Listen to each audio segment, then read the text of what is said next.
Hi everybody, welcome back, glad you could tune in again.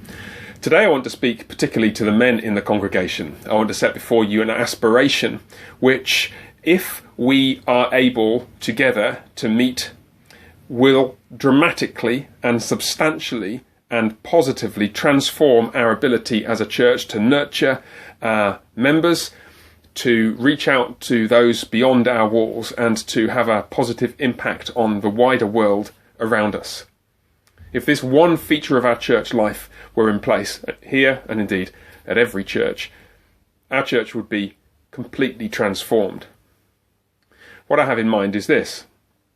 Very simply, every man should meet the qualifications, according to Scripture, to be an elder.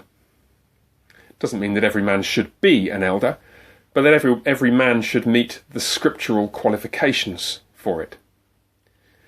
Now that's a fairly bold claim and probably needs some biblical substantiation. So let me say a word or two about why I think that and why I think it's significant.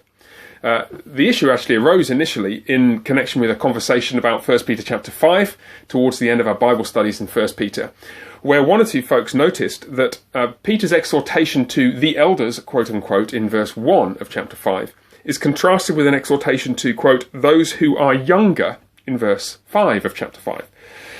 And it raises questions about what the word elders means. Does elders refer to the ordained office of the elders, or does it refer, as sometimes we use the term in English as well, simply to men who are older? And the answer is actually a little more complex than we might have thought. The Greek word presbyteros, which is here translated elder or elders, actually means older men. That's where the word comes from. But of course, over time, and certainly by the New Testament period, it had taken on a more technical sense, meaning the ordained elders of the church. So the meaning of the term in Greek in the first century is pretty much the same as the meaning of the word in English today. It has these two senses. Elders can mean elders in the sense of your elders and betters, those who are older than you, or it can mean the ordained office of elder. And of course that's understandable and fitting because, and here's the crucial point moving towards addressing the question with which we began, or the issue with which we began, the elders ought to be the older men, and therefore at least some of the older men need to be qualified to be elders. Younger men, well, it's understandable that they're not ready yet, but they're younger now, they won't be younger forever. And so I set this as an aspiration for you. The younger men will one day be older men, and wouldn't it be wonderful if they were in a position, at least in biblical terms, in terms of the qualifications, to be considered for the office of ordained elder with a capital E. But I still need to substantiate my claim that all men should aspire to this. We don't need everybody to be actually an ordained elder. Isn't it somehow a little bit redundant and superfluous for all of you men to be having this thought so keenly in mind that all of you need to be aspiring to an office that in truth only a very small proportion of you will ever hold? Why on earth would I say that all of you ought to aspire to meet the qualifications for eldership? Well, I invite you to look at what the qualifications are. Let's look at them together. First, Timothy 3 will be a good place to start. Just turn to that now. If I can find it. There it is. It's gone missing in my Bible. No, here it is. Page is stuck together. Right. If anyone aspires to the office of overseer, he desires a noble task. The term overseer here is roughly synonymous, at least in this context, with presbyteros, the term for elder. Therefore, an overseer must be, and here are the qualifications, above reproach, the husband of one wife, sober-minded, self-controlled, respectable, hospitable, able to teach, not a drunkard, not violent but gentle, not quarrelsome, not a lover of money.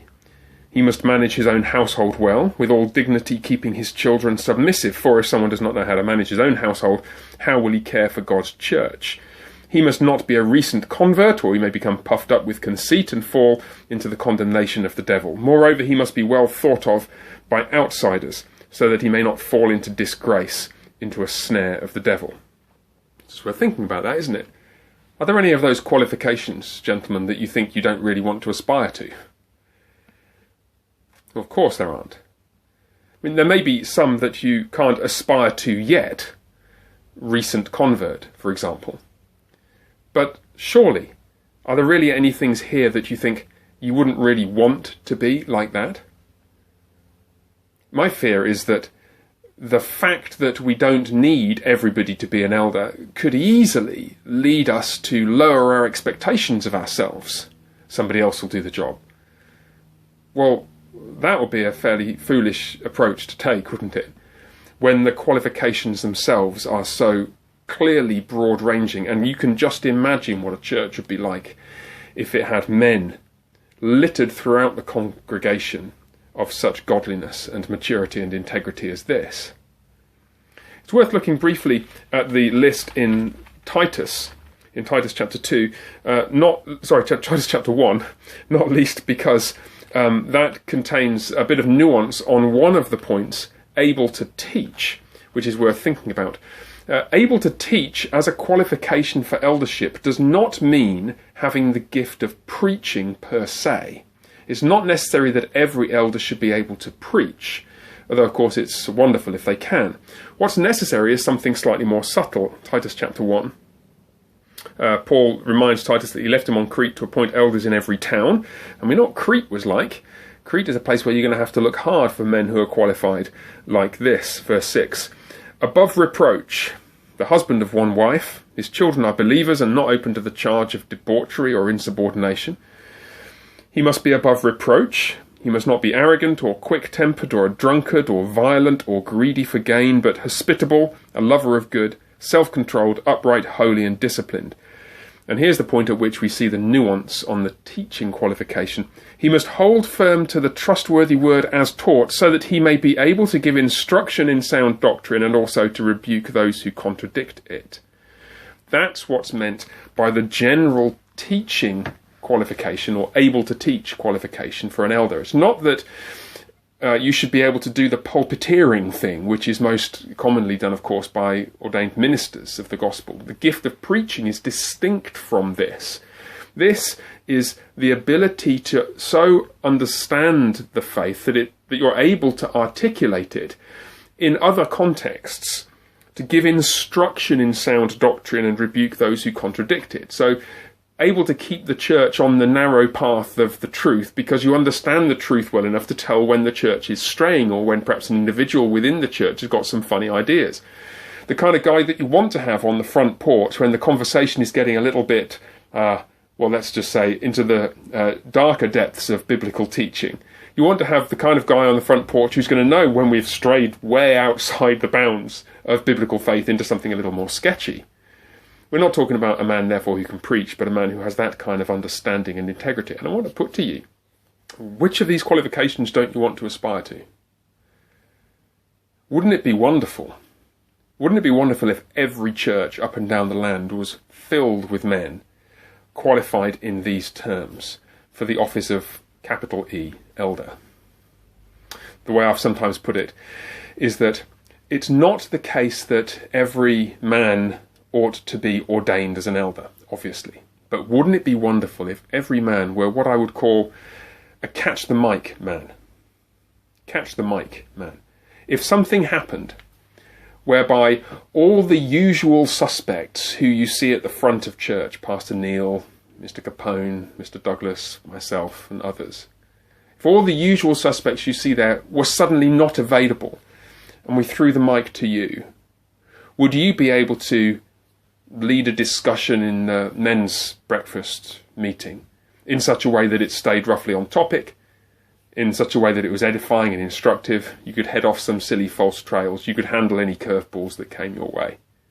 Or if Catch the Mic was more to deal with some pastoral or practical situation within the life of the church, if we threw the mic to you because there was just nobody available, what would you be able to do? Would you have the wisdom, the common sense, the integrity? Would you be well thought of by outsiders to a sufficient degree that you'd be able to handle whatever situation we threw your way?